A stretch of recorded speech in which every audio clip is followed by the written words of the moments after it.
কি তোমরা ভাবছো তো আমরা দুজন মিলে এত সকালে কোথায় যাচ্ছি? আজকে আমাদের বাড়িতে একটা স্পেশাল দিন ছিল, তাই জন্য আমরা ডেকোরেটের কাছ থেকে কিছু ডেকোরেটার জিনিস আনতে গেছিলাম আর নিয়ে চলে এসেছিলাম। আর ছাতাটা নিয়েও ঢং করছিল। তারপরে ঘরটা খুব সুন্দর করে আমরা ডেকোরেট করে সাজিয়ে নিয়েছিলাম। তারপরে এখানে মা মাসি সব রান্না বান্না করছে, আর এদিকেও বাবাও রান্না বান্না করে নিয়েছে। রান্নাবান্নার এদিকে পর্ব শেষ হতে না হতেই আমরা ওদিকে ঘরে বসে একটু লুডো খেলে নিচ্ছিলাম।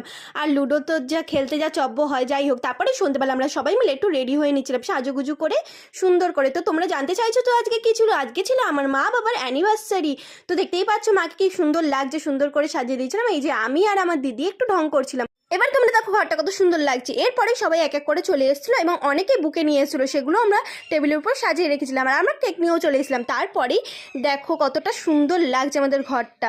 এরপরে আমার মা এখানে দাঁড়িয়ে পড়েছে ফটোশ্যুট করতে, সবাই তারই ফটো তুলছে, সে নিজেকে সেলিব্রিটি ভাবছে। আর আমরা এখানে বসে বসে পকোড়া খাচ্ছি। আর ঘরটা দেখো আজকে খুব সুন্দর করে ডেকোরেট করা হয়েছিল বেলুন ফেলুন দিয়ে, আর আমরা পকোড়া খাই।